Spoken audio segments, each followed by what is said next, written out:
conversation. It's a nice day outside. So hi everybody, I am excited to welcome you to the third event and the third day of ANHD's 11th Annual Community Development Conference. Me and the team are probably the most excited that we're at 3. We're finally partway through. I've seen a bunch of you at the past 2 events, which is incredibly exciting and good. It feels good to see people consistently throughout these. For those who don't know, I'm Barika Williams. I'm the Executive Director at the Association for Neighborhood and Housing Development, or ANHD. And if I haven't met you before, if I've seen you on Zoom, if we've been in meetings that have only been digital, please, please, please, let's try to meet in person in real life while we're here, because I know many of us have been like real people for the first time. So this is our third day of our Reimagined conference, and for those who attended the first 2 events, you know, but we are really excited that we have moved our conference from our corporate midtown ballrooms into our communities, out of Times Square, and kind of into the streets, right? Into our neighborhoods.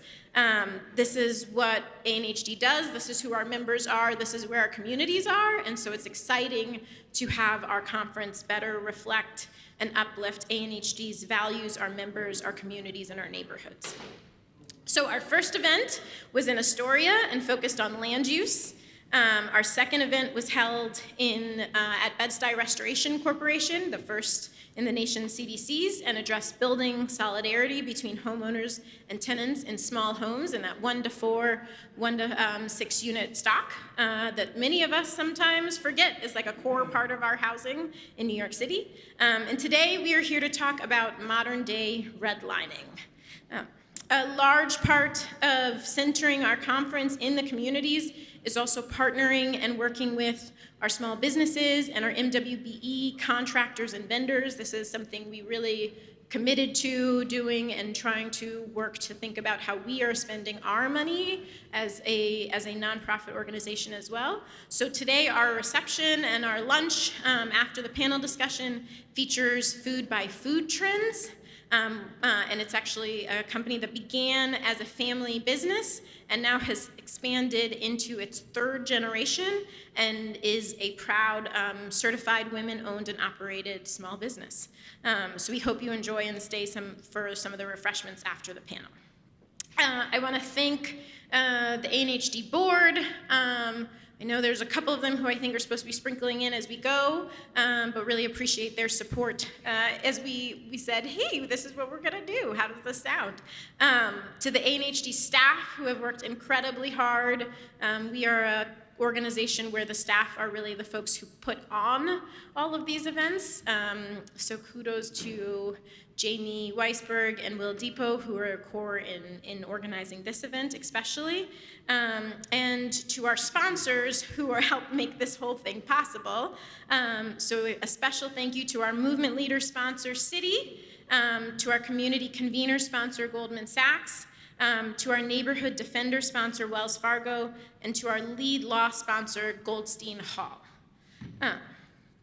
I also want to thank Barnard College for hosting a tour of Undesign the Red Line as part of our pre-panel event. And for folks, if you have never seen Undesign the Red Line and did not get a chance to go today, I really, really encourage you to try to find a chance to go over to Barnard at some point in time. It's in the lobby of one of their buildings. I think they're pretty open to having people come in and sort of see the tour when you go consistently, kind of walk through. And I think it's a great way that they're opening up and creating this conversation, utilizing their campus, but to really have an interactive installation that draws together archival materials, timelines, narratives that chart our very complicated and entangled history of racism, ongoing racism, housing discrimination, spatial segregation with our current realities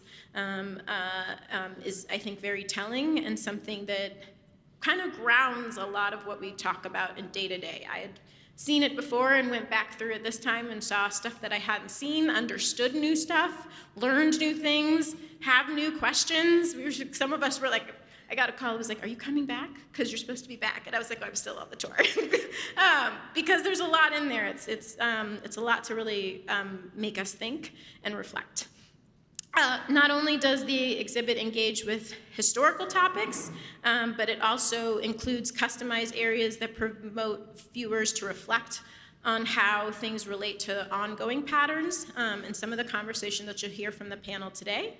To the point where, to our surprise as ANHD staff, we got to today's tour of Undesign the Red Line and realized there are ANHD maps in the exhibit that we didn't know. We didn't, until we were looking at it, we didn't know they were there.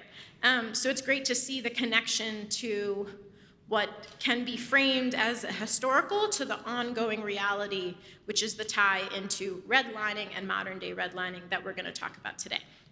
I also want to thank and extend gratitude to Riverside Church for hosting us here today, and really recognize that we, ANHD, but also many of our members, especially those who are here in Manhattan, utilize Riverside Church as a space and as a community space that enables them to host events, create things that are accessible to their communities in a way that they can manage, right? It's not easy to find event space here in New York City, especially in Manhattan, as many of us know. I know we have some various government offices and agencies who are here, so I want to thank, I think, DFS, OCC, the Attorney General's office. Am I missing anybody? I know I'm missing some, so apologies. I can come back to that. And then over the 4 days of the conference, we're going to be delving into some of the topics that I mentioned. We would love to have anybody here join us for the last event, which is in the Bronx. Bronx is not last or least, but it is the last one in our series, which will focus on building merchant power and how we think about our small businesses. So today we'll be talking about challenging modern day redlining. Our decades of redlining have really continued to prevent and inhibit people of color, communities of color, immigrants, and the other folks from marginalized backgrounds from buying homes, investing in small businesses, and building wealth. And we're going to really kind of grapple with some of the questions and some of what has come up in the discussions already today of what happens when policies designed to address racial injustice are not necessarily race conscious and not designed with equity from the start. I think it's interesting that for me, this is coming off of, and I know some of folks were able to view this online, coming off of earlier this week, I was able to attend the Freedmen's Bank Forum in Washington, D.C., hosted by the U.S. Treasury, which really just looks at and has the conversation of the government sponsoring and creating a bank for freed blacks that ultimately it disinvested from and bankrupt, right? And what happens when we have a legacy of people able to deposit as little as 5 cents to open an account, and then ultimately get to a trajectory within 9 years where the bank is insolvent and everybody has lost all of their savings, right? And we're still living with the reality and the understanding of distrust and mistrust in banking and financial institutions from communities of color because of histories and experiences like that. I also am pleased, this is a newish announcement, but very honored to be serving as an appointee to the U.S. Treasury's newly created Council on Racial Equity. So this is their, thank you. So there's 25 of us from across the country who are going to be working with our Counselor for Racial Equity, Janice Bolden, and who will also be in communication and conversation with Deputy Secretary Adiyamo and Secretary Yellen. So it's an incredible opportunity. So I also will say, feed me your stuff. Tell me what you're thinking. Tell me what you're seeing. I feel like my role is to be there and represent New York City and New York State, but also especially to represent community development as tied to local communities on the ground. So I feel like let's take it away. Before we dive into our panel, I'm excited to bring up and share the stage with Kahina Joubert, the Vice President of the Urban Investment Group at Goldman Sachs Asset Management, for a brief fireside chat. Goldman and ANHD have been partnering for a few years now around small business supports and small business work.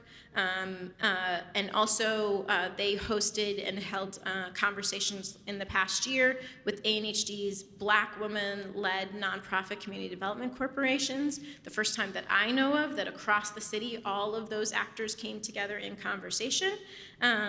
And honored that they're continuing to think through a race-conscious CRA plan. So I want to bring, I was like, there she is, up on the stage with me, and we'll have a quick conversation.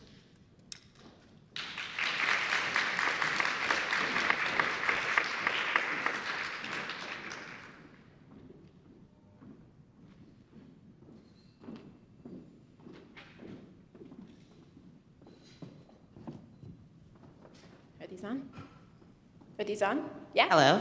All right. Oh. There we go. I was like, are they on? So first off, hi. How are you? Hi. It's a pleasure to meet you in person. I know, right? The Zoom conversations happening in real life. This is one of these times where we were like, oh, we're real people. So I give a little bit about Goldman Sachs' work and how you all are thinking about approaching both racial equity and community development, but tell us a bit about your role in the community development sector and what you do at Goldman Sachs. So I have spent the majority of my career at Goldman Sachs primarily focused on the Community Reinvestment Act, a topic that I know is near and dear to many of our hearts, especially now, focused on community engagement and impact measurement across our investing. I now lead the investment strategy for Goldman Sachs' 1 Million Black Women Initiative, which I know we'll dive into a bit later. Right. So yes, we will dive into that. So with your experience in the field, what are your thoughts on what happens when bank products and services designed to address injustice are not race conscious and are not thinking about and created with racial equity first and foremost?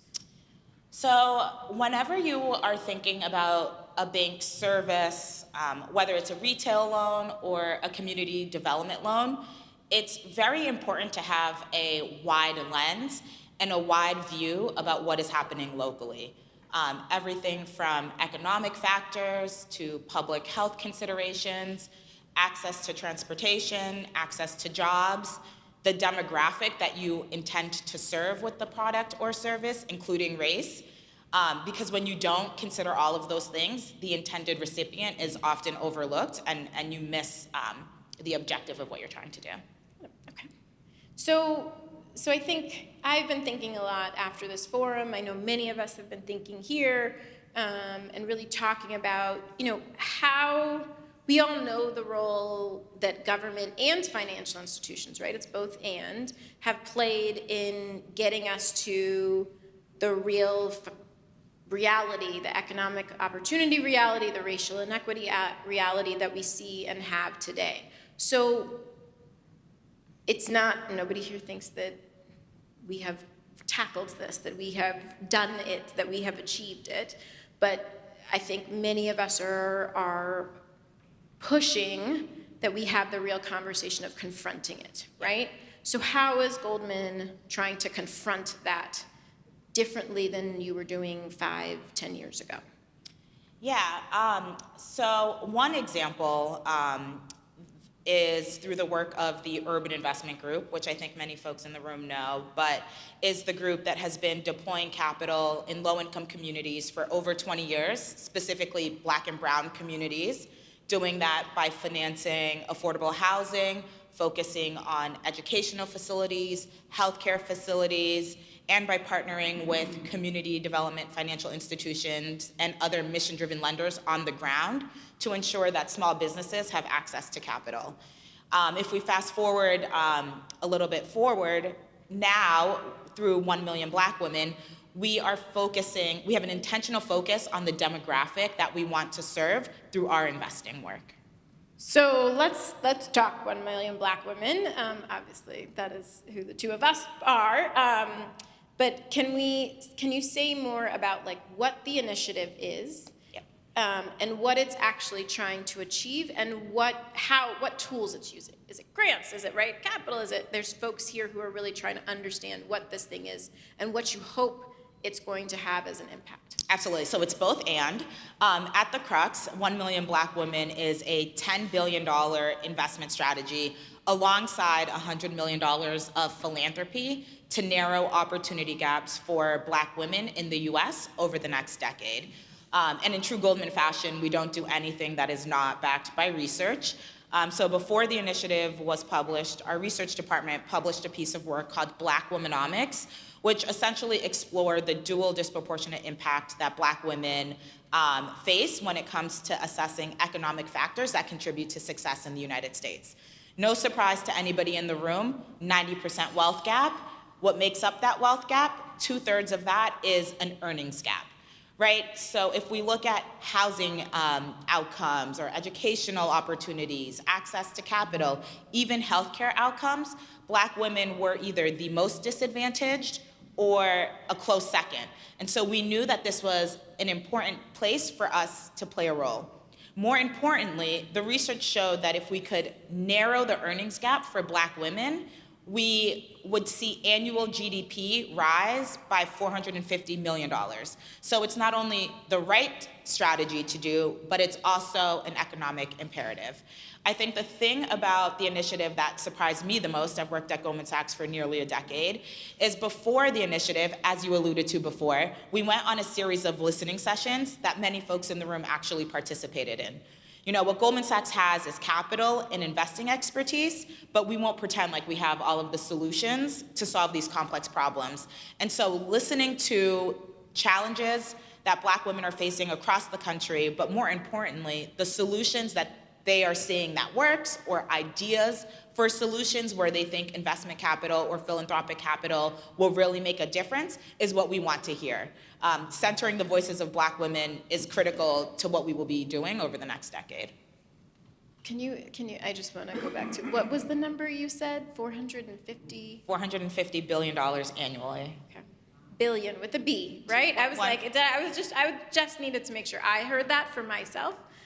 Because I feel like oftentimes racial equity initiatives get framed as social benefits or social causes or social good, right? And it's like, oh, that thing over there, aren't they doing something nice?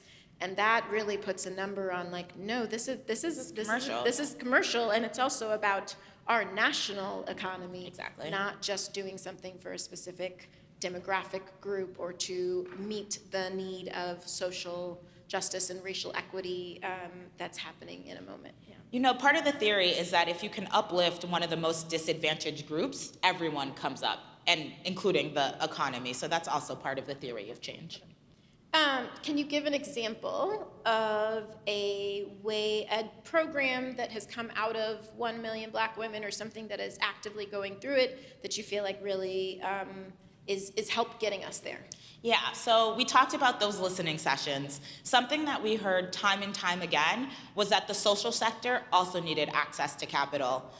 Smaller grassroots nonprofits, I'm talking annual budgets less than $1 million, really needed access to multi-year commitments and unrestricted funding to really execute on their strategic plans.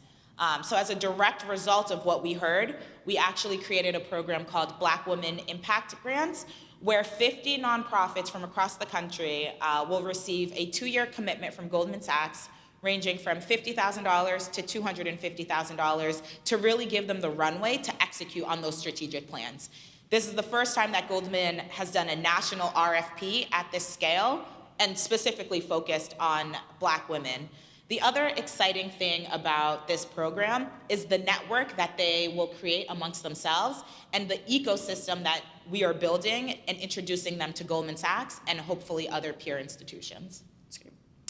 And I just want to she doesn't know I'm going to do this, but I want to give a shout out to the folks at Robert Sterling Clark. I know Lisa is here, but there are some people who are regularly committing to EDs and EDs of color and Black women leaders and creating those cohort networks, and it's amazing the difference that it makes in creating a community that is supporting each other thriving. Yeah. Because oftentimes it can feel like, I'm out here by myself, what am I doing? Right? So to create that network is incredibly powerful. So we're gonna shift and do our wrap-up questions, and I'm gonna have folks also participate from the audience, because this is how we like to make our ANHD conference style a little bit different. So I'm going to ask them Kahina a question, and then I'm going to have you guys participate as well, and then we'll shift over to our panel. So first question for you is, what's a favorite book on community development issues? I would have to say Evicted. I think it's a precursor to joining UIG. Every member of the team has the book. Gotcha. All right. Give me, somebody in the audience, give me one of yours. Just shout it out. You guys cannot be shy. Come on. I know there's a few of you I know have a library worth of books. Race for Profit. There we go. When Tenants Claim the City. Nice one. What else? The Color of Law, The Color of Money, Brave New Home. What? The Summer House? The Sum of Us. The Sum of Us. Oh, I was like the Summer House. The Sum of Us. Anything else? Anything else? One more? One more. Somebody's got one more. The Master's Schools will never dismantle the Master's house. Ooh, that was a long title. You got to do it again. The Master's tools will never dismantle the Master's The house. Master's tools will never dismantle the Master's house, right? So if we didn't have it before, now we've got a reading list. I have a few that I want to add in. Okay, so pizza or pasta? Pizza with arugula and prosciutto. Oh, that was very specific. All right, hands up for pizza. Ooh, hands up for pasta. You're not supposed to have your hand for both. I saw a couple of you. This is a fierce debate amongst the ANHD staff, by the way. Hike or swim? I'm more of a long walk in warm weather person. So that's a qualified hike. Just Qualified hike. That's which I understand, because I have a friend who hike, and I was like, this is not hiking, this is a death trap. But okay. All right, hike. Who's got hike? All right. Ooh, we've got a lot of hikers. A lot of New Yorkers. A lot of hikers. Swim. Swim can be water activities in general. Let's broaden it out. Okay. All right. All right. Cookies or ice cream? Ooh, can I do cookies? No. See? Oh, man. See, this is what people do. This is the same. Like, they're like, okay. I want an ice cream sandwich. That was not the question. Yeah, okay, fine. Ice cream. Ice cream. Okay. Everybody ready? Cookies. Ooh, cookie dough ice cream. Cookies, ice cream. Yeah, we got a lot of ice cream people. Okay, all right. Okay, and our last one is like a little bit different. So we're gonna get back to content and head into our panel. Well, actually, I'll do one more. What's your favorite kitchen gadget? This is one of my favorite questions. What's your favorite kitchen gadget that you used during COVID? My air fryer. Ooh, good. All right, got a couple in the audience. Favorite kitchen gadget? Garlic press. French press. Blender. Oh, yes. So, biggest boss answer to this I've ever had came from the Secretary of HUD, and she said the same thing. And I was like, whoa, this is why you have the job you have. It was amazing. Okay. Can I revise? That's my Yeah, I know. I've now changed mine forever because she was right. Which said lessons learned, follow Secretary Fudge. Okay. So then wrap-up question is like, what's a favorite project? Yours, Goldman's, otherwise, something out there that's giving you inspiration. My new favorite project, because it's hitting close to home, is a partnership with the Low Income Investment Fund, where they will be financing child care facilities co-located with affordable housing units and other community assets, because as a new mom myself, I can really appreciate proximity of child care and where you live and the efficiency it provides to life. Yes, yes, and I think applause to that, right?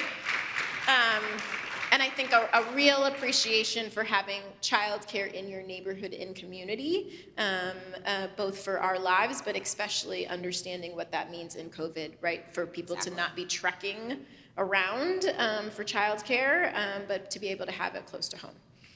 All right. Awesome. Thank you so much. Thank you to Kahina. And I'm going to transition us and bring up our panelist. So can the folks back there, and where's everybody else? Come on up. I'm going to get out the seat.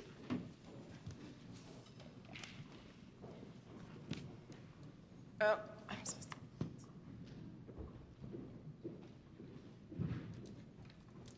All right, so I'm going to turn it over to our fantastic group of panelists.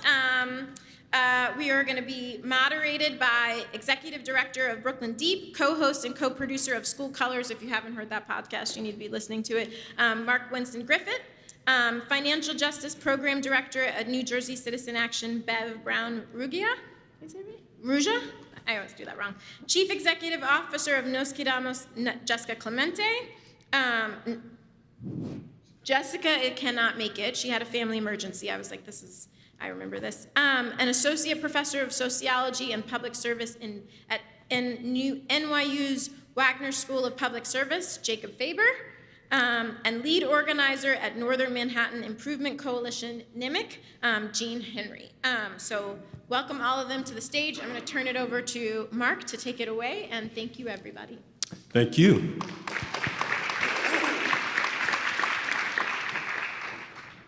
Good afternoon. We're going to jump right into it.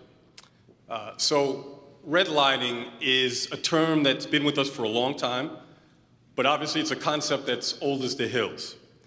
And while redlining, like Jim Crow laws and apartheid, was infamous as actual public policy and public practice, we know, particularly in the post-civil rights era, that sometimes the most effective and insidious discrimination is de facto. It's institutionalized, even if it's technically not legal. So most of us use the term redlining to refer to housing and financial services, but the denial of wealth and services, whether based on race, class, or other classifications, is something that affects virtually every part of our lives. What would you call, for instance, what would you call it, for instance, when supermarkets won't venture into certain neighborhoods because they're too black or too poor? What do you call it when communities won't invest in schools where there are not enough white bodies? What do you call it when people are denied basic health care, not because of where they live, but because of their sex or sexual orientation? The point is, the ways in which humanity we can find ways to deny each other is endless. Well, now that I've warmed up the room with doom and gloom, I just want to properly sort of introduce myself. Again, my name is Mark Winston Griffith, and I most recently was the founding executive director of the Brooklyn Movement Center. I left there at the end of March. Oh, thank you. As well as the executive editor of Brooklyn Deep, which is our journalism platform, and the co-host, co-producer, co-founder of the School Colors documentary podcast. And so I come at this as an organizer and as a journalist, and I'm going to attempt to guide us through a conversation on how the concept of redlining manifests itself in our lives today and how we can actually combat it. So my own adult journey through the landmine of redlining goes back several decades, actually. So I was the co-founder of a cooperative financial institution called the Central Brooklyn Federal Credit Union, and I tried to find ways to provide financial services to credit-starved neighborhoods. And as an organizer and as an advocate, I fought against discriminatory bank practices, bank consolidations, and I helped champion the Community Reinvestment Act. And as a journalist and policy wonk with the New Economy Project and Drum Major Institute for Public Policy, I watched a flood of exploitative and predatory lending practices in low and moderate income areas and among Black and brown people that turned the notion of redlining on its head. And as an audio documentary maker, I studied the connection between housing and educational discrimination. So I won't say that I've seen it all, but I've seen quite a lot. Most importantly, as someone whose family goes back several generations in Black Brooklyn, I've lived with the impact of redlining. Its material, psychological, even the spiritual effects over time and over generations. So we're gonna have a conversation today among people who are working through solutions around redlining every day, coming from different, from different perspectives, but intersecting perspectives. And what we're gonna try to do is, we're really gonna try to deconstruct redlining. That is, we know it's out there, it's pervasive, but I think it's not always visible to the naked eye. So we're gonna break it down a little bit and talk about how it impacts people's lives day to day. And then we're gonna get into a conversation about how we can combat it. What are some of the solutions that are being practiced on a policy level, on a community level, in academic settings, all across the board.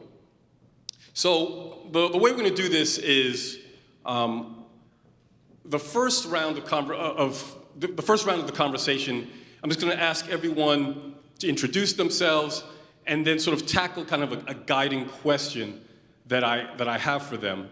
And then those questions are gonna be more geared towards just helping us understand the terrain, what the problem is. And then the next round is gonna be sort of more open, and we're gonna engage in a conversation about solutions. So, we're gonna start with Jacob. Oh, sorry, Jacob's on my right.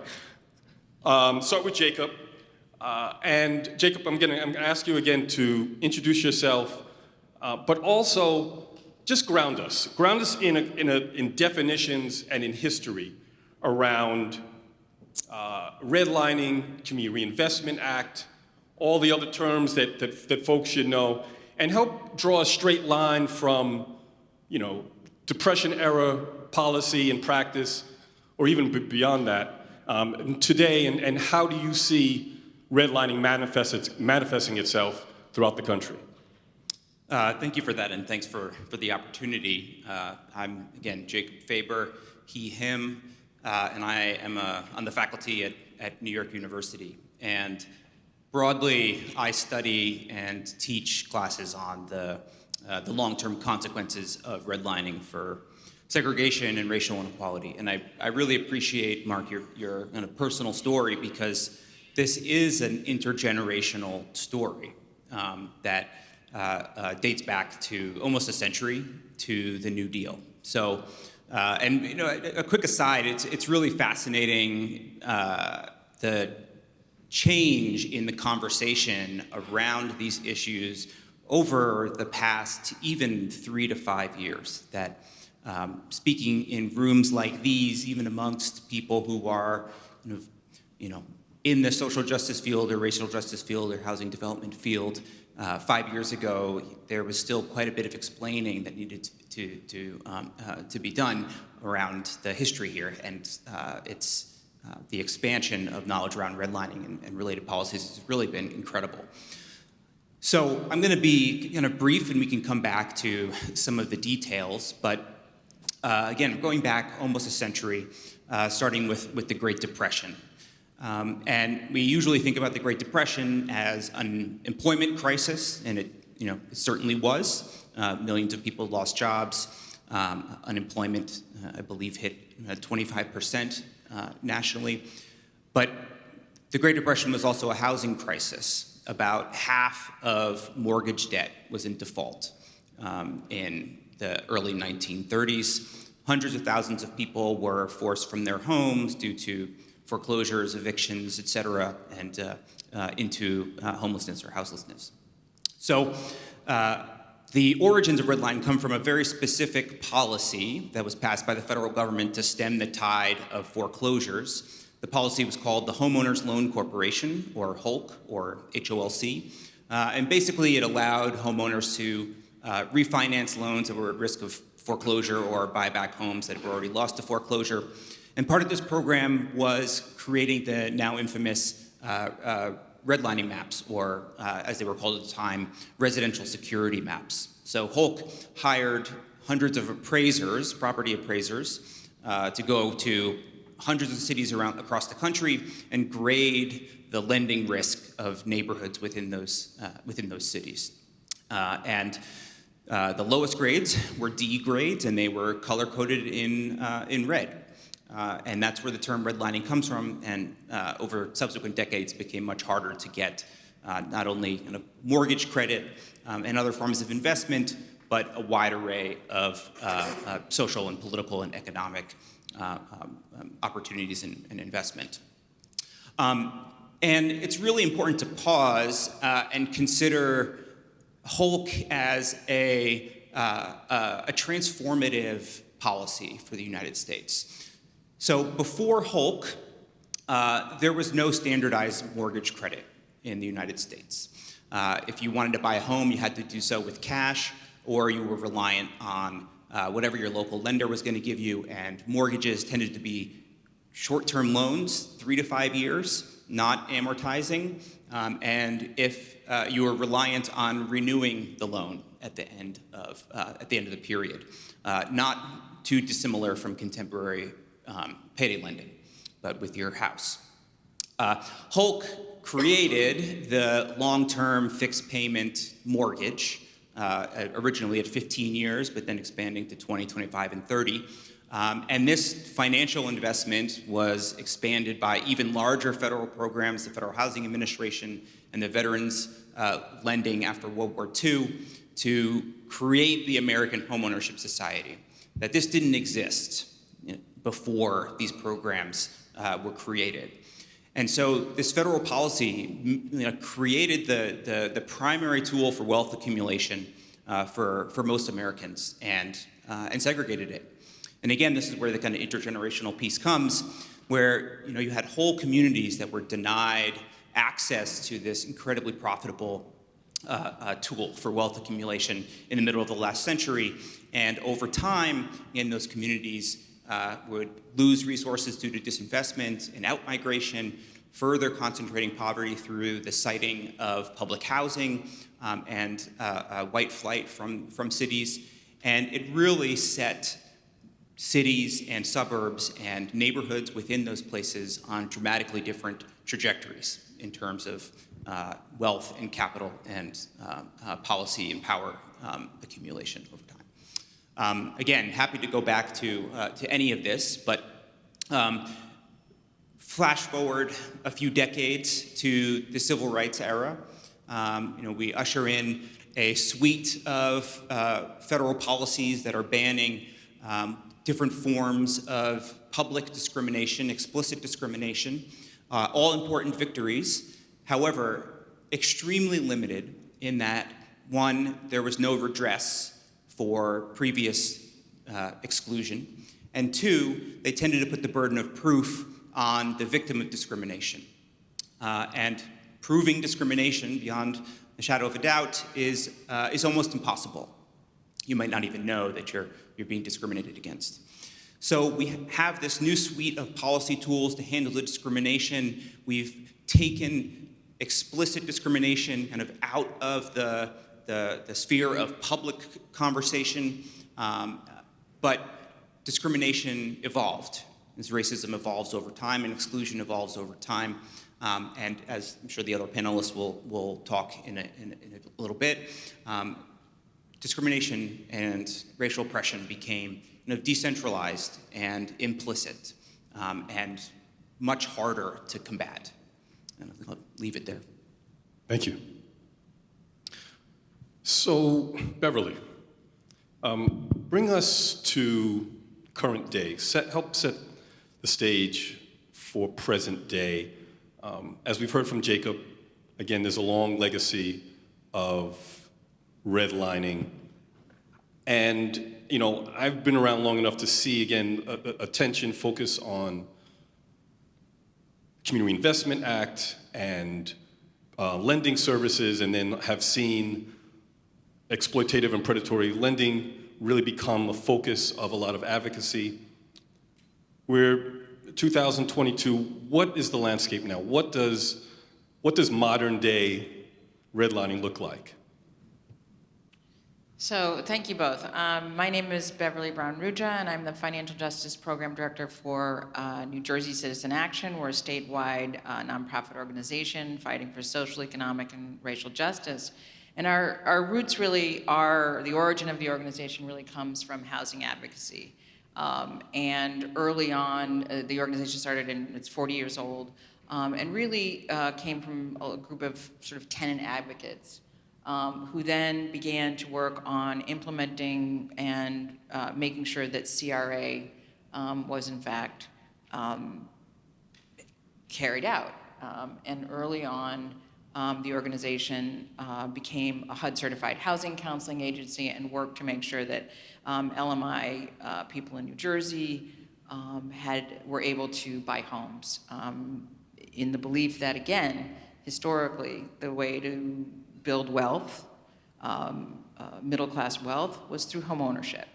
So our organization has been involved for a very long time in working on CRA and other economic and racial justice issues. And we come back to this question of what is redlining today, and you know, I think we all understand that it had a very specific meaning in terms of spatial segregation, housing. You know, people were confined to certain areas, could not do anything in those areas. We had no access.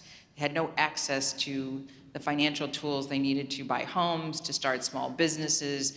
There was no investment in those communities in terms of infrastructure and everything that you need to have a healthy community. And so, I think of redlining as spatially. And for me, what we've seen in the last, I would say, very specifically since the Great Recession, is those lines blurring. We advocates work so hard for access. We work, try to make sure the banks were providing access to these financial tools. And what we saw in the subprime lending crisis was this new idea of everyone could have access. But what access to what? Access to a kind of toxic set of products that not only did not equal the kinds of wealth building that we were looking for, but actually destroyed lives, took away some of the gains that we had made with CRA in terms of bringing people, creating home ownership. And we've also seen that has just permeated every other aspect of our lives. Redlining, or I guess I shouldn't even call that anymore, so just red bleeding in terms of designating people and communities as unworthy of safe and sound banking and finance. As I said, it's just permeated everything, whether we're talking about for-profit colleges that are trapping people into debt and taking coursework that's leaving them with insurmountable debt that they'll never be able to repay with the kinds of jobs they're going to get based on the programs that they were in. Medical debt, it's a little bit different, but at the same time, we know that the people who are going to be most harmed by harassing debt collection are the same communities that didn't have access to health care. So for me, we're talking about sort of runaway red line everywhere. And it's not so much about lack of access, but we're looking at what people are being drawn to and coaxed into to pursue what should be the kinds of things that would normally build wealth. But there's a statistic right now that we could look at to kind of, bring us back to what's really happened. I don't want to completely take away from the gains that have been made. There have been gains. There have been many more people of color who've been able to have home ownership. There are probably more small businesses owned by women and people of color than there were when I was growing up in Detroit in the 1960s, right before the uprising of 1967. However, Brookings has a statistic, I think it's from February of this year. The median wealth of white households is 10 times that of black households. I mean, I think those of us who focus on the racial wealth gap every day know that we certainly haven't hit the mark. And for those of us who continue to work in CRA, and we have many bank partners, some of them are here today, there's still great frustrations. So in my organization, we do direct services, we have HUD certified counselors, we work with banks to create products that are affordable and safe for our clients. And then I have to mention, but we just experienced a bank in New Jersey that had entered into the third largest settlement in the history of the DOJ settlements on redlining. So we're, obviously, we have a lot of things to do, and we don't understand completely, how in the CRA world today we can still have a statistic like that one. For me, the bleeding goes into so many areas. So we have a barrage of, it's not just mortgage lending. So we have a barrage of products and services, for instance, primarily in the world of fintech, that are loans. And those industries are saying they're not loans. So we're even grappling with the definition of what credit and lending is. And when you blur definitions, I think you only have to read the news in the last 4 or 5 years. When you start changing language and ignoring what it really means, you're in trouble. I always say a loan is a loan is a loan. And we are, faced with products every single day that are designed to usurp consumer finance protection laws, usury laws, et cetera. And when you have that going on, you have even more barriers to home ownership and wealth building. People are being drained in every sector, every part of their lives. They're facing these kinds of detractive and wealth-reducing practices rather than wealth building.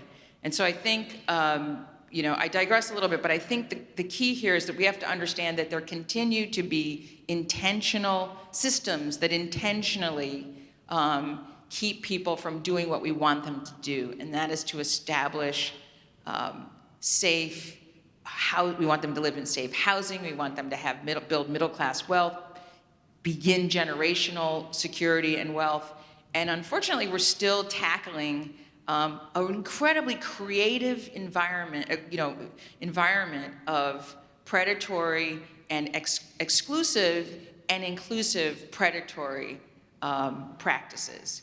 And so I think that what we need to be looking for are the fundamental aspects of banking and finance that are needed to build wealth. And we need to recognize, while we're doing that, we need to put guardrails in place, and we really need to end these predatory practices because it's 2 steps forward, 12 steps backwards for individuals and communities that are looking for the tools they need to take care of themselves, their families, and grow neighborhoods and communities in the ways that we know work. We know that small businesses are the fabric of communities, economic fabric that we need in communities to keep them growing and keep them healthy. We know that affordable housing, and I mean healthy, safe housing, home ownership. I was having a conversation with a lot of people today. I think cooperatives where people, small businesses, are not renting but are able to own. But we're getting a little into some of the things I think need to happen. But right now, we're unfortunately, I think, in, as I said, a landscape of where the red is bleeding through all the lines into every aspect of our lives. Thank you. Sean, pick up on that theme, the bleed, and the extent to which redlining is being seen in different aspects of our lives. You're an organizer. You're working directly with people. You're seeing how this is manifesting in their lives and on a grassroots level. Tell us what that looks like, and what are the challenges for you day to day in the work that you do? Absolutely. So my name is Jean Henry. I've been involved in organizing since 1999 when I helped found the Sisters and Brothers United Youth Organizing Program out of the Northwest Bronx Community and Clergy Coalition. And then in 2012, I had the honor to be selected to participate in ANHD's Center for Community Leadership Program. It was called CNL back then, where I got the opportunity to be placed at the Fifth Avenue Committee, Community Development Corporation in South Brooklyn, and I had the opportunity to do some grassroots organizing there, where I didn't know what gentrification was till I saw it firsthand. And now I'm the lead organizer in the Northern Manhattan Improvement Corporation, focused on organizing tenants in Washington Heights and Inwood.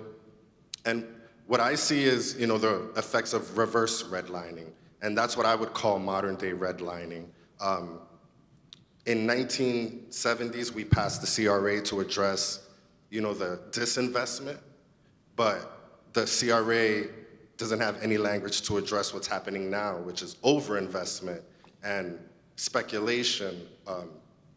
And what that's doing is causing gentrification, where tenants are being harassed out of their apartments, with buyout offers, or they're not given the services they're entitled to, like heat and hot water or repairs. And what I see is tenants that don't know their rights, that are being taken advantage of. And a lot of these landlords, they invested and took these loans before the market crashed without knowing, the laws that we have in New York, and didn't realize that you actually have to take care of these buildings. You can't just speculate that in 20 years these tenants are going to be out and you can move new people in. You actually have to make sure that people are living with dignity, and that's not what they were doing. And that's what I see every day. I see tenants just being taken advantage of. They feel like they don't have a voice. And that's why what I feel the focus needs to be is bringing tenants together across the city, targeting not just the landlord, but the banks. These banks are giving loans to these landlords, and they should be held accountable for that. And if you look across the city, we have hundreds of landlords, but we have a smaller amount of banks that we can target to hold accountable for lending to these bad actors. And that's some of the stuff I think that we need to be doing. Also, reforming the CRA. Like I mentioned before, the CRA was designed to address disinvestment, not the overinvestment that we're facing now. So those are just a few things that I think we should focus on. Thank you. And I want to pick up on where you left off. And this is a question for everybody. I want to bring you back into the conversation, Jacob. We've been mentioning CRA, and with all due respect to the earlier conversation we were having about CRA, I want to pose it's not even all that provocative of a question. It's an obvious one. To what extent is CRA up to the challenge? I mean, you gave us a pre-provocative title before. How can we use the tools of the master, to dismantle the problems of the master? I'm not sure exactly how it was phrased, but you get the point. CRA has long been seen as being ineffective, at least from my vantage point. Comment on that. Do you agree with that? Or to what extent do we have a regulatory framework intact right now that is up to this task? That actually it's one thing to be able to say we want to combat these things, but do we actually have the tools at our disposal right now to fight redlining? And that's for everybody, anybody. Well, I have an uncle, or had an uncle, who used to say, I think it's very basic, but you can't cure anything if you don't diagnose the disease. And I think that CRA was, looked at some of the fundamental problems of redlining.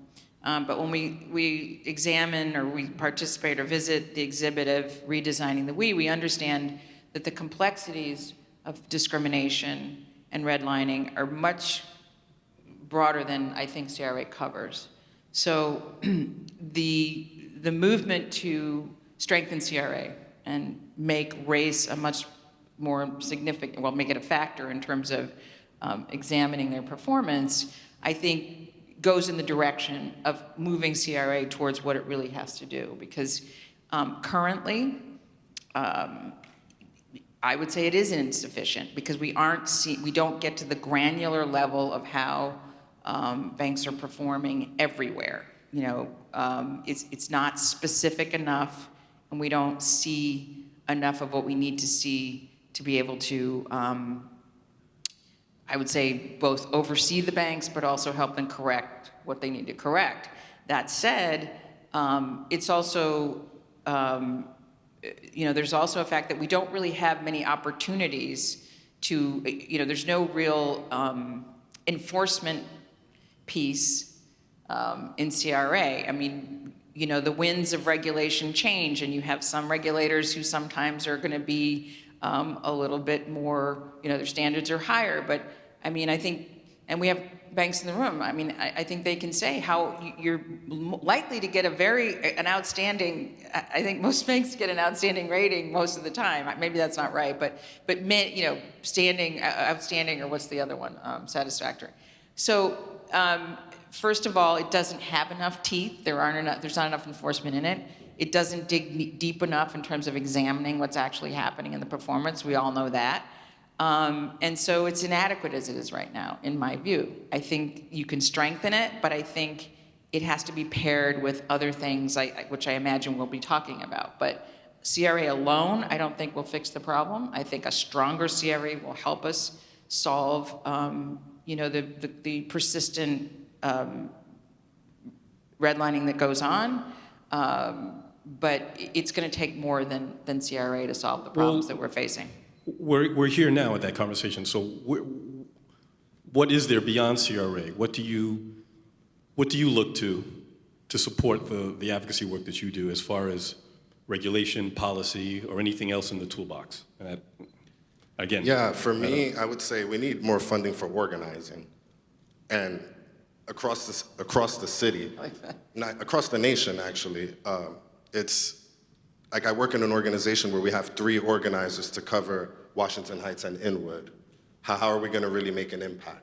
We have to be strategic and focus on, you know, targeting landlords, building coalitions, because it's more effective to do so. But we really need to have all disciplines come together. We need the researchers to find us the data to prove the trends that are going on that show that, like, the air we breathe can show you that there's still inequities when it comes to the redlining maps. If you use those maps right now, you can see that those communities that were deemed undesirable now have the highest rates of pollution. And those same Hulk maps can be used to show the predatory lending maps of today after 2008. So I think it's all of us working together, but we definitely need more funding for on the ground grassroots organizing. You know, a lot of tenants don't know what the CRA is. Well, I just want to I want to make the assumption everyone knows when we use the term CRA, what we're talking about. And maybe Jacob could jump in here as well, but Community Reinvestment Act really in some ways is sort of shorthand for this idea that banks have an obligation to reinvest in low and moderate income neighborhoods and neighborhoods of color. And there are very precise points of opportunity when a bank requires regulatory approval, where you can then turn to their CRA record, as Beverly was saying, you know, outstanding, satisfactory. I don't know if any bank is getting anything less than satisfactory. I just don't think it happens. And then you can use that as a way to sort of bludgeon a institution into doing the right thing. Again, we haven't seen, it's more, I think, of the background of the conversation than maybe the conversation itself. Jacob, I want to get into organizing in a moment, but what are you seeing on the policy side that you think has been effective, or what needs to be developed on the policy side to be effective in combating redlining? Yeah, and this is a question that I kind of struggle with, because the truth is we've never tried to address the long-term consequences of redlining. As you were saying, the redlining maps from the 1930s predict a whole host of outcomes today, including subprime lending and foreclosures, health, crime, mobility, et cetera. And policies like CRA that are responsible for, at their core, kind of monitoring the behavior of an industry are absolutely essential to any kind of path towards justice. But again, there needs to be repair. And one of the maybe good ways of spinning all that we're learning about the long-term consequences of redlining is that, again, this was intentional and enacted through public policy. And so in that way, we very much know what we did to create the unequal society that we have today. We poured money, unprecedented amounts of money, into certain communities, wealthy white communities predominantly, into, again, these tools for asset accumulation in infrastructure, highways, et cetera, in public schools, in access to higher education and employment after World War II. All of this, again, was segregated. And so we need an even greater kind of revolution of understanding federal, state, and local investment in people and communities to make up for the kind of almost a century's worth of racialized disinvestment, exclusion, and exploitation that all kind of reinforce themselves over time and over generations. Well, I was going to say that I think that something else we have to do is go back to what CRA was supposed to do. And so when we think about investing in communities by providing access to credit for small businesses, making sure that there are banks available to people, branches in their communities so that small businesses and individuals can do their banking with ease. Community development, of course, is important in terms of making sure that investment is coming into communities for building the kinds of whatever housing is needed, that it's there. And so I don't want to completely, I don't think we have to always go so far from what the original intention of CRA was. But what we do know is that we're losing branches. We don't have branches. We are not getting the loans we need for small businesses to start. We don't have the types of loans that small businesses need. And again, I work every day talking with banks, and they often will tell you, we can't do that for a number of reasons. So I think what we have to start thinking about is what are the tools that we have or we can create to do those things that CRA was supposed to do. So, my organization is actually advocating for the establishment of a public bank in New Jersey. And that is to address gaps in market failures, to address the things that we care about: housing, small business development, infrastructure, and in some ways, dealing with student debt. And so I think we have to be creative. I think what was said when I did the tour today in Redesigning the We, it was we limit ourselves when we keep looking at our old models and only try to fix the old models. We have to be creative and start looking at new options.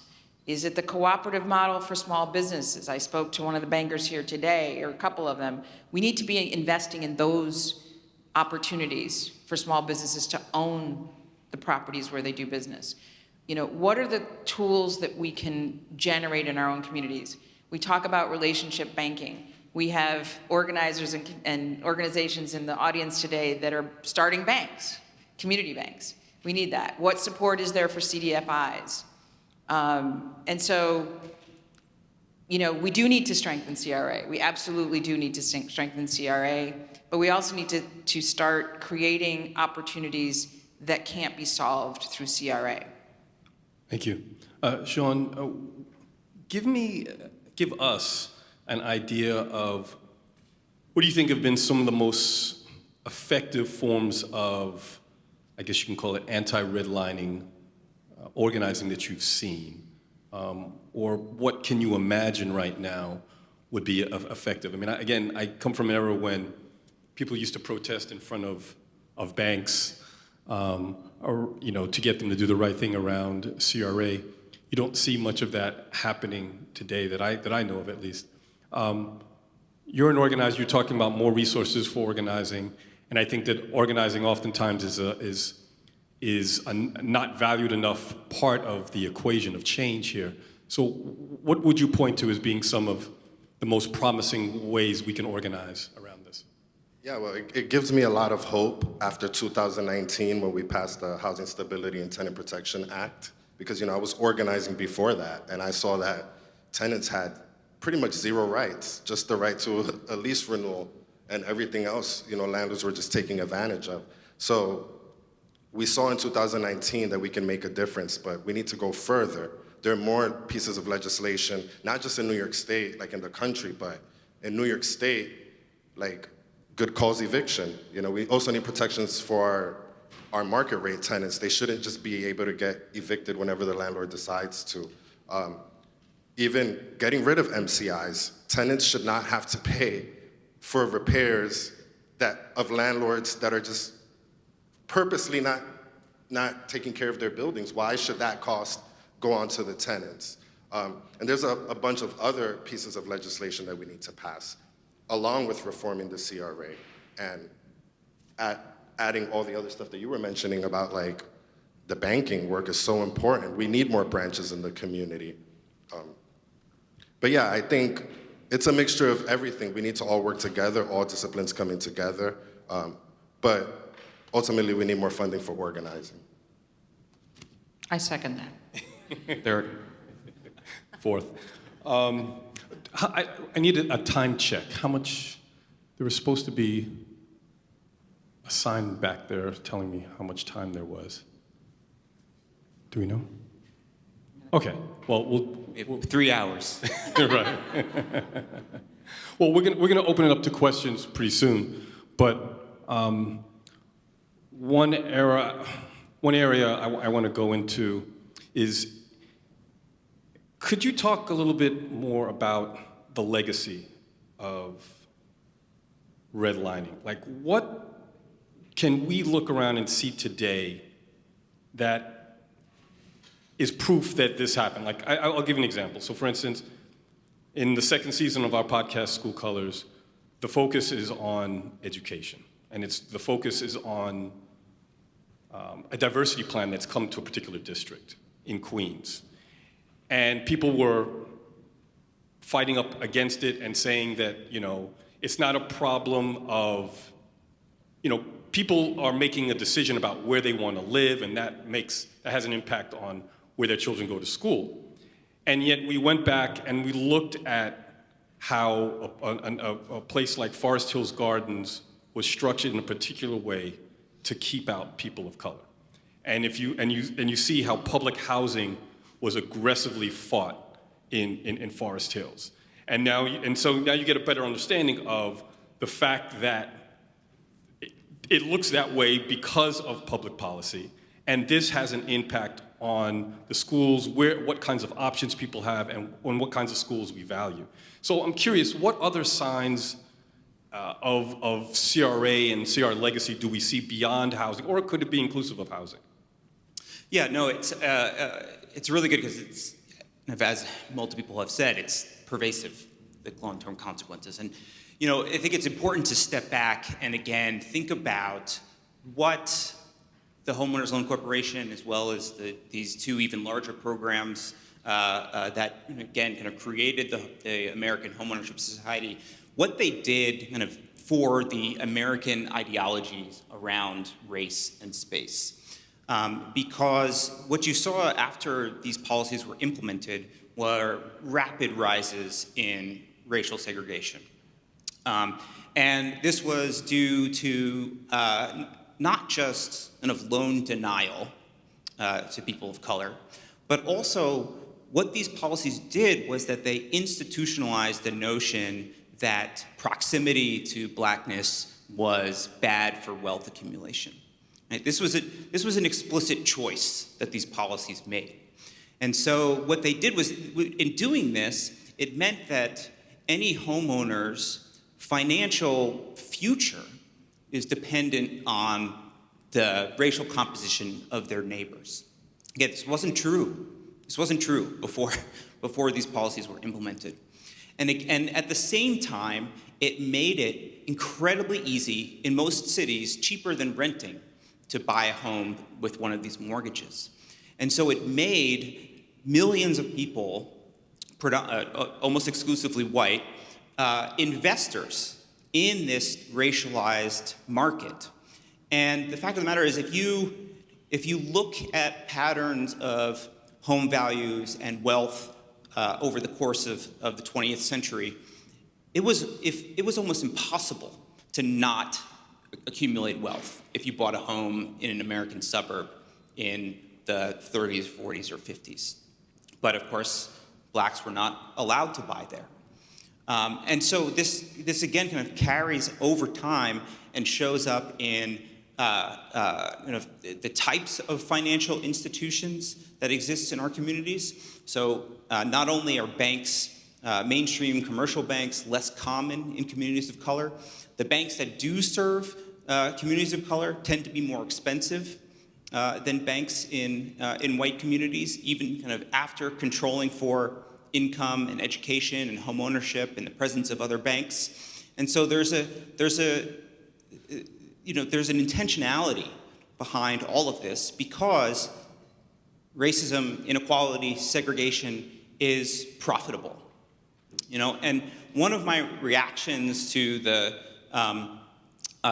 person from Goldman Sachs, saying that, talking about the universal benefits of reducing inequality, specifically wealth disparities for black women, and I think that's not true.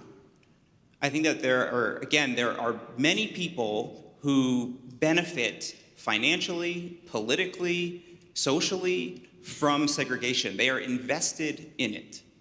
And reducing inequality, those people will lose.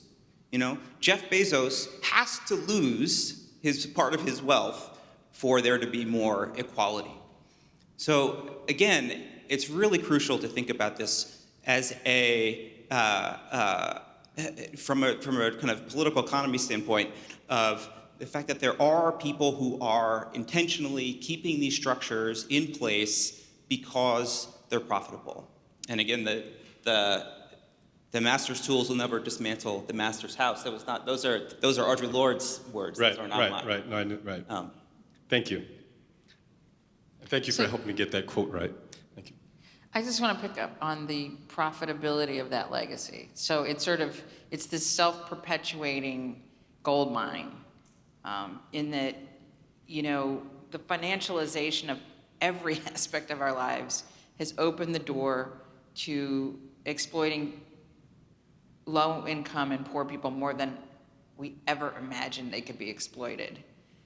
And so I think that's really important, that point about profitability of keeping people where they are in sort of lower middle class status, low income, and in poverty. And that's why I think when we're looking at the landscape and trying to redefine redlining, we need to really think about all of these different ways in which people are being exploited. And that, again, they are still being put in, there is still a red line around communities of color and women and people who've been underserved, even if it doesn't mean it's defined by their neighborhood, but they still are corralled in a box. And so when an industry can actually decide that subprime lending is somehow acceptable in any way, and they're targeting a specific community because of what they look like, we have a real problem. And that's happening, as I said before, in so many different industries. So I also just want to touch a minute on the different shapes of banking. We know that fintech, for instance, what is it, 85% of loans are not done by mortgages are not given by banks anymore. They're non-banks.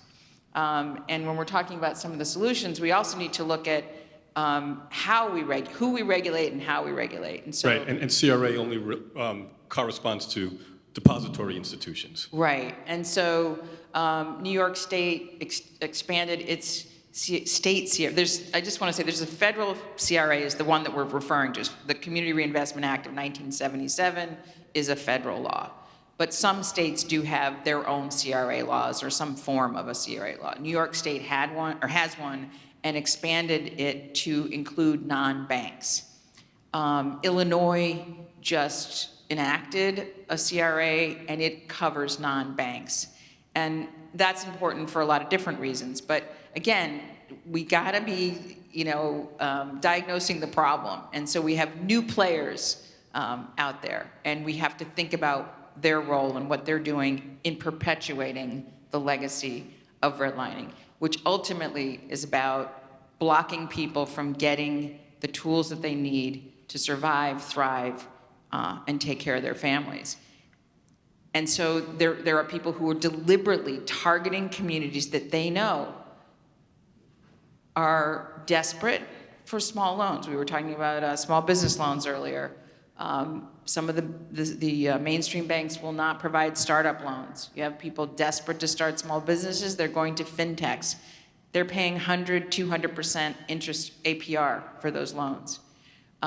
So recognizing all the new players in the landscape of banking and finance is critically important. Making sure that regulation makes sense. I know there's some bank partners here today who talk about the ways in which regulation limits what they can do. So regulation has to make sense. And again, we need to look at the things we're trying to achieve. What are we trying to achieve? And how do we get there? And a lot of the factors have changed. And we have to reevaluate the environment that we're in. And we need to look at the regulations that are needed. I'm big on making sure that predatory products are not available. I'm really big on protecting consumer and usury laws. I'm really big on defining something that's a loan as a loan. Some people will disagree with me, but early wage access products where you pay a fee, that's a loan. I'm sorry. And I want those things to be defined that way, regulated that way, and made sure that they don't cause people to continue to be denied access to the things they need, and I'll just say it again, to survive and thrive. And that was essentially what CRA was supposed to do. Thank you. John, is there anything you want to jump in with? I would just add that the reason why I keep mentioning the tenant organizing piece is because everything that we're mentioning is extremely important, but how are the people going to know about these things? So we need to think about the tenant education piece, because the financial institutions have the capital, but we have the people power. So we need to figure out how to educate people so that we can create a movement and address all of these inequalities that are going on. And it doesn't just stem from the CRA, also the Fair Housing Act is inherently racist. So we need to work on that. Thank you. Okay, we're going to turn it over to questions in a minute. I do want to underscore one point that Jacob made earlier, which is that, unfortunately, public policy in this country set it so that home ownership was like the primary vehicle for building wealth in this country. And when you look at neighborhoods like, for instance, Southeast Queens, Southeast Queens helps explain why it's one of the only counties in the country where the median income for black people is actually higher than that of the rest of the population. And yet what we saw, what is at stake, is that during the subprime crisis and the subprime meltdown, there was a huge transfer of wealth outside of Southeast Queens, Bedford-Stuyvesant, Crown Heights, Central Brooklyn, Upper Manhattan, and that has a trickle effect across the board and across generations. So with that, I'd like to open it up to questions. I don't know how we're going to do this. But first of all, I just want us to just thank the panel one quick time.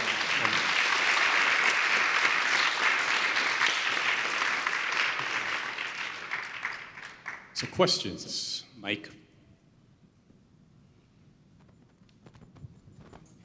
Hi, thank you so much. My question is, do you see the objectives of finance capital to be at odds at the end of the day with the objectives of social justice and liberation for Black people? Absolutely. Could you restate? I missed the question. Could you just restate it again? I'm sorry. Yeah, I'm just wondering if you see the objectives of finance capital to be in conflict with the goal of challenging modern day redlining and the liberation of Black people. Got it. Thank you. Absolutely. No. Absolutely. No, I mean, their objective is to make profit. And again, it's profitable to exploit people who are, have been historically excluded. I think that, Bev's brought up subprime lending several times, and I really appreciate that. That crisis just can't, the impact of it just can't be overstated. It can't be overstated. More people moved during the foreclosure crisis because of foreclosures than both the Great Migration and the Dust Bowl. Okay, this was the biggest migration, and it was forced in the last 100 years in this country. And it was all due to this speculative financial instrument, which, again, the Wall Street Journal, of all places, found that half of subprime borrowers qualified for prime loans. And again, it's really important to challenge the narratives of kind of unfit homeowners that were using their homes as ATM machines, et cetera, kind of blaming predominantly Black and Latinx people for these problems. But 80% of subprime loans were refinance loans. So these are people who already were homeowners, already had mortgages, and then were approached. And also, the predatory nature, the preying, which we now know from the whistleblower reports within these lenders, there are emails that talk about giving out ghetto loans to mud people. This was explicit. And this shows up in the data as well. In 2006, Blacks and Latinos making $250,000 a year were more likely to get subprime loans than white borrowers making $35,000 a year.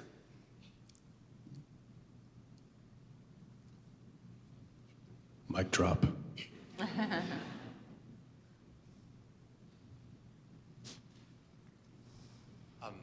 So I guess maybe as a follow-up question on that, where do we go then to remedy that racial wealth gap and the impact of homeownership and the subprime crisis from here? I mean, part of my sense is that one of the impacts of the foreclosure crisis is that a lot of homes in places like Southeast Queens, either went to investors or went to property flippers, and all the equity is getting stripped out by, various predatory players. So sort of from today moving forward, if we want to try to increase homeownership in those communities and shrink the racial wealth gap, what are the policies and campaigns that we need? And I guess in particular, how much of it is about access to affordable credit, and then how much of it is about just homeownership opportunities for real people in those communities? I mean, I think it's really important to step back and ask what we're trying to accomplish with homeownership. And I sometimes get in trouble in rooms like this for saying that homeownership is as it's currently constructed, is not a path to closing the racial wealth gap. If you bought a home in West Baltimore in the early 1980s, that home has accumulated no wealth, no equity in 40 years. And this is true nationwide. There's research recently showing that, again, on average, the home values in majority non-white communities have not increased at all since the early 1980s, but they've increased dramatically in predominantly white neighbors. So again, I think that the way that we have this racialized market is it's not constructed right now in order to close the racial wealth gap. However, there are things that homeownership can do for low-income people. In particular, provide a really great source of affordable housing. That same West Baltimore neighborhood, the cost of a mortgage on a home in that neighborhood, is going to be a half or a third of what rent is going to cost in that neighborhood. And so again, I think homeownership has its has its worth, has its value, but it's not going to be closing the homeownership gap is not going to close the wealth gap.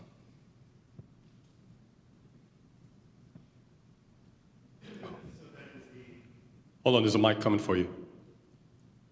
So then if it's not that, then is it, I'll, I guess, raise the R word. Like, is it some form of reparations that gets us closer? Yeah, I mean, there's no solution without reparations. I mean, reparations is necessary but not sufficient for addressing racial equality, but there's no way to do it without a massive redistribution of wealth.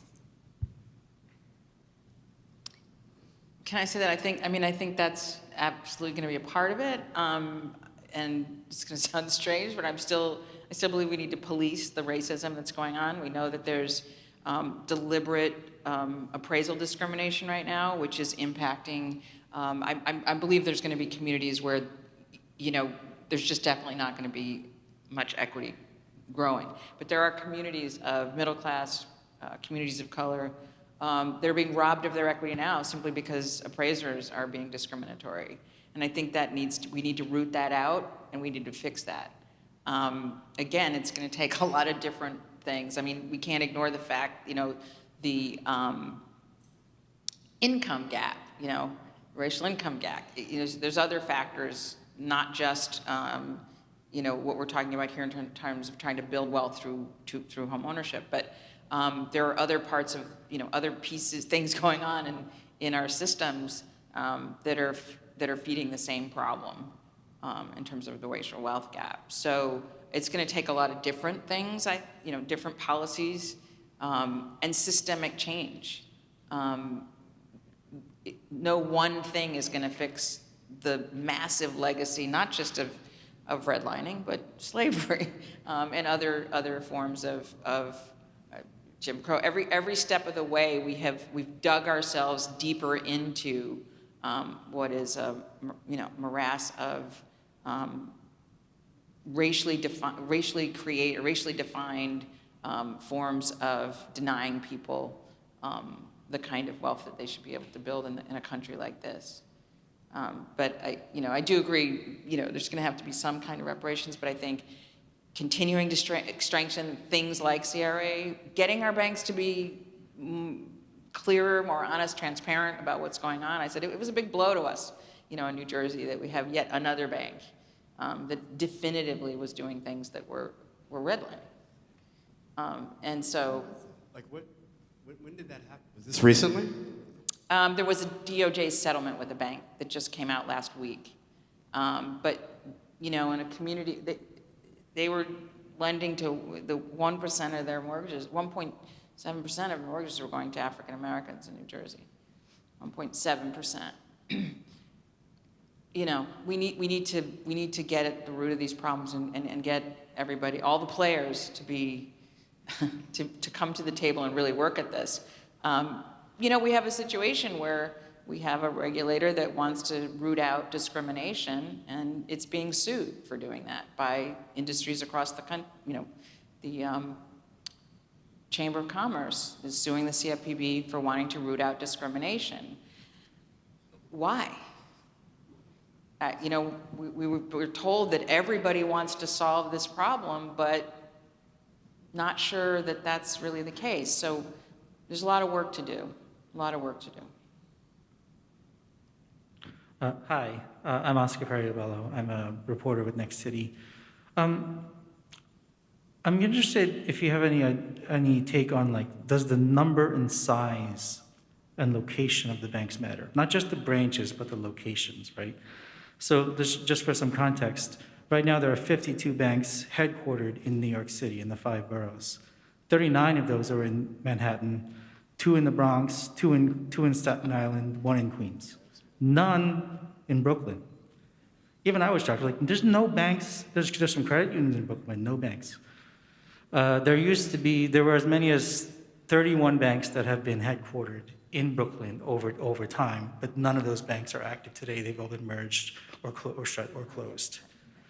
So yeah, I mean, how much does it matter to you? Like, is it, obviously you need to hold banks accountable, but is there any difference to holding a few large, giant banks accountable versus a larger number of smaller banks rooted in communities holding them accountable? Is there a difference? Does it make a difference? Maybe it doesn't. I don't know. Can you just clarify something for us? Yeah, when you were saying, no, you mean bank headquarters? Bank headquarters. Okay, thank you. I was like, what? Something happened overnight in Brooklyn that I that's didn't what know was saying, about? Not branches. I I'm thought I talking used about to bank be together. headquarters. There are 52 bank headquarters Got it, in New got York, it. Okay. 39 in Manhattan. And, yeah. Got you. Thank you. Thank John, you. I'm sorry, John. I was just trying to get clarification. Okay, sorry.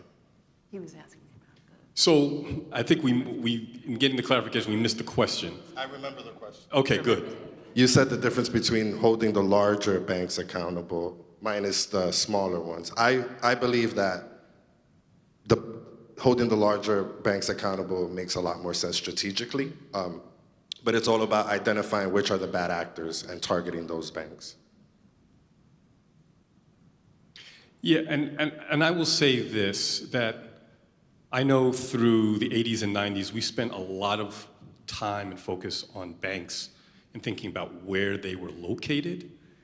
And to be quite honest with you, I think that's the least of the problem.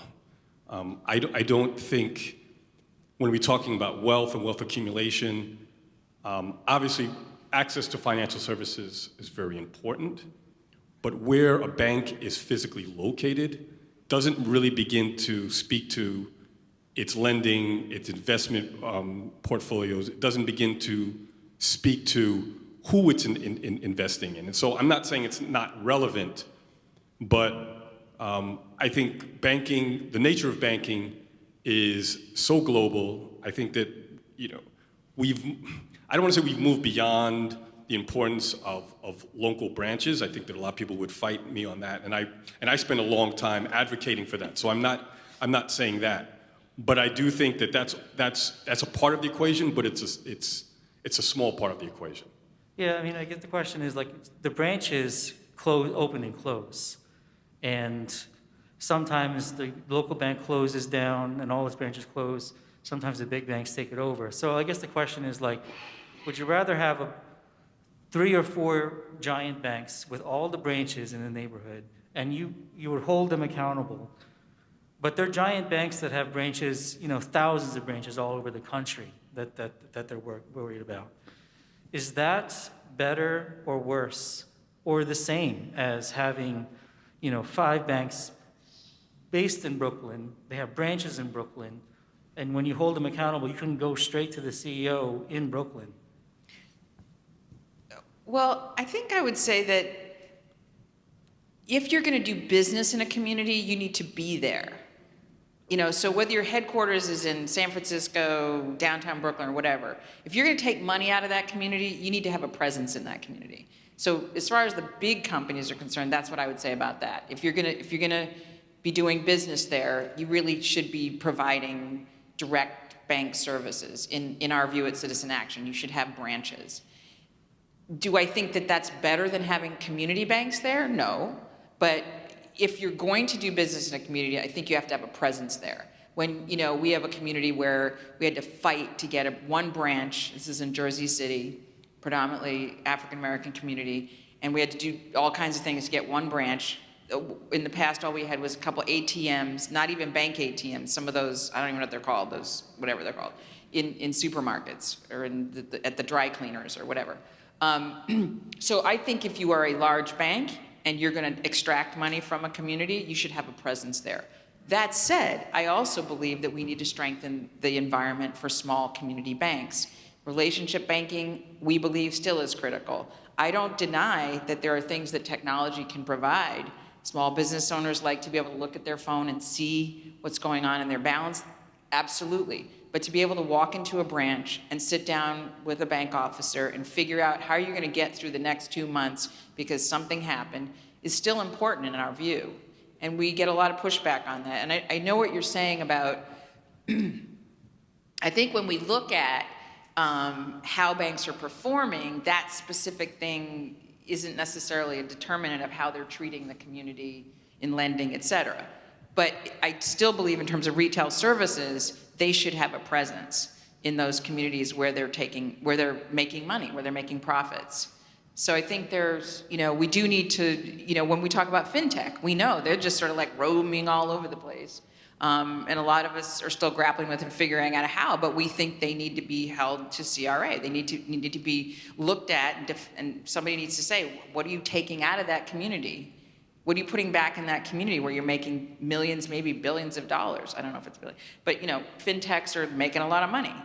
So it's not that the new landscape, I don't know if that's what you're referring to, doesn't provide some benefits to people, but I still think that what we need to demand is that anybody who makes money in a community needs to be invested in that community. I had a conversation recently with somebody over there about, a developer came into my neighborhood and was, upset because he couldn't get some variances the community didn't want him to get for a project. And he said, well, I had to move out of this community because my family had to leave because of the crime, and I'm back and I want to invest and you all don't appreciate it.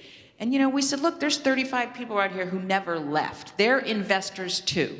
And so if you come into our neighborhood and you're gonna make money, you need to invest just like everybody else who lives there, who had to put up with the crime, who had to step on all the garbage because the city didn't provide services. So I think in that, just that simple concept that if you're gonna make money here, you need to be here and invest here. That's what I think. Right, and I got the pink shut it down slip. Sorry, I went on. So we're going to have to end there. I will just say that as a person who actually started a community-based financial institution, I'm certainly not arguing against it. I guess what I'm saying is that financial institutions can still have a local presence and still act very badly, I guess is my point. Can I just go over 1 second? Because I think we shortchanged you. You asked, well, what do we have to do?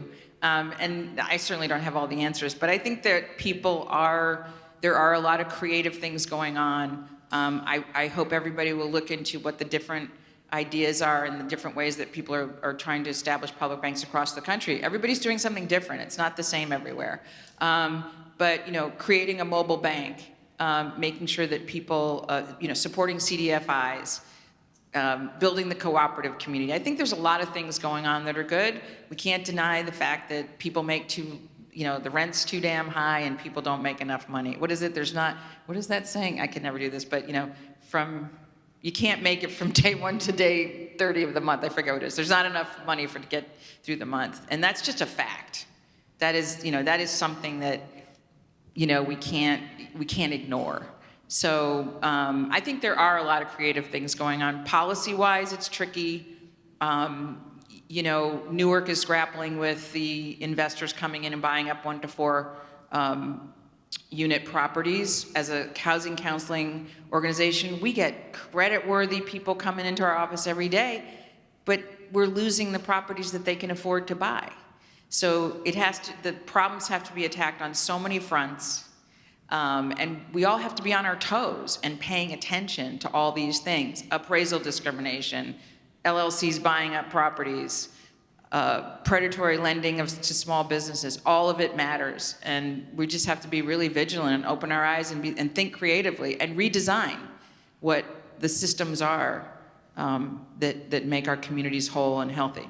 Okay, sorry for opening the door back up. We're gonna end there. I just want to give, again, appreciation to Jacob, Jean, and Beverly. Thank you. And to Winston.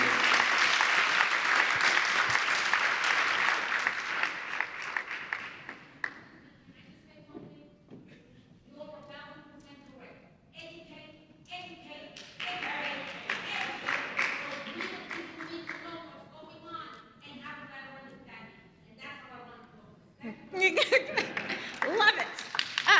You guys can head out, or you can stay, whichever, we're fine. So let's give a big round of applause to our panel. I think I'm going to close this out very quickly. First off, Mark is always a reminder for me of how much further my moderation skills need to and can go, because he is so amazing and natural at that. So huge round of applause. And if you haven't checked out the podcast, documentary podcast, please do. It's incredibly informative, illustrative, gets you thinking, and not just on some, but like connecting some of the things that we've heard about today, but also to other topics. Quick, like just some of the stuff that's come up today is like, what was CRA created to do? And was it actually designed to address redlining? Is it about redressing for the past? And is the burden of proof on us now in the present? Is that what we're setting up? And to Bev's point, access to what? Like, the part of CRA is about access, but accessing what? And what's that end goal? Jacob was talking about, is the end goal home ownership? Is it something different? How do we get to wealth building? I think an incredibly, very thought-provoking thing that I know I'm going to be wrestling with is we heard two different framings of red bleeding, I think is the way Bev framed it, and then reverse redlining. So it kind of makes me think we have undesigned the red line, but maybe we're trying to redefine redlining in this moment in time to really match what we're seeing in the diversity of what we're seeing in our communities today. And how do we define our current problem? Because that is core to actually getting us to a pathway of fixing it. And so I want to tease for all of you, we will be reaching out to you. We will be engaging with you. You will see ANHD coming to you, because in the next 6 months to a year, we are going to be in conversation about what we have been nicknaming CD Community Development 2.0. New York City's community development is about 50 years old. A lot of our conversations are about the old tools, but what do we want to be creating, right? How are we thinking about these problems for the next 25 and 50 years?